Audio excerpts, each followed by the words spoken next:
মানুষ মরার পরে কি চল্লিশা করা জায়েজ আছে? এই প্রশ্নের উত্তর সব জায়গায় দেওয়া লাগে। বোঝা গেল বাংলাদেশের সব সমাজে এটা আছে। আপনাদের এলাকায় আছে চল্লিশা? আরে ভাই, তাহলে তো সে পুরানো ওয়াজ আবার করতে হবে নতুন করে। সংক্ষেপে বলি, তারপরেও মানুষ মারা যাওয়ার পরে যার আত্মীয় স্বজন মারা যায় তাদেরকে এলাকাবাসী খাওয়াইতে হয় সুন্নাত।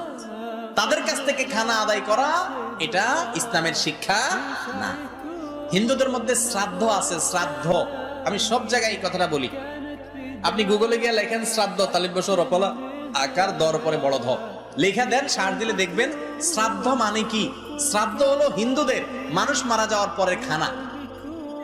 সেই জিনিসটা আমাদের মুসলমানদের মধ্যে আসছে।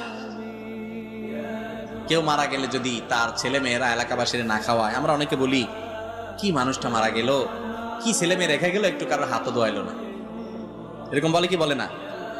আমি বলি যে কত বড় ছোট লোক, তোমার হাত ধোয়ার জন্য পুকুরের টান পড়ছে, পানির তল পড়ছে, ওই বেটা তোমার হাত ধোয়া দিতে হবে? আসলে তো হাত ধোয়ানোর উদ্দেশ্য হলো ধান্দা হলো খাওন। আরে ভাই, মানুষ খুশিতে খাওয়ায়, খুশিতে খাওয়ায়। বিয়ে করছে, নতুন বউ আসছে, অলিমা খাওয়ায়। ছেলে হয়েছে, আকিকা খাওয়ায়, ঠিক না? সেখানে আপনি আপনার বাপ মারা গেছে, আপনি খুশি যে বা জমি জমার ভাগ এখন আমি পেয়ে যাবো, বুড়া মরে গেছে, শেষ, আসেন ফুর্তি করে আপনাদের খাওয়াই। ব্যাপারটা কি এরকম? তাহলে কেন খাওয়াবেন?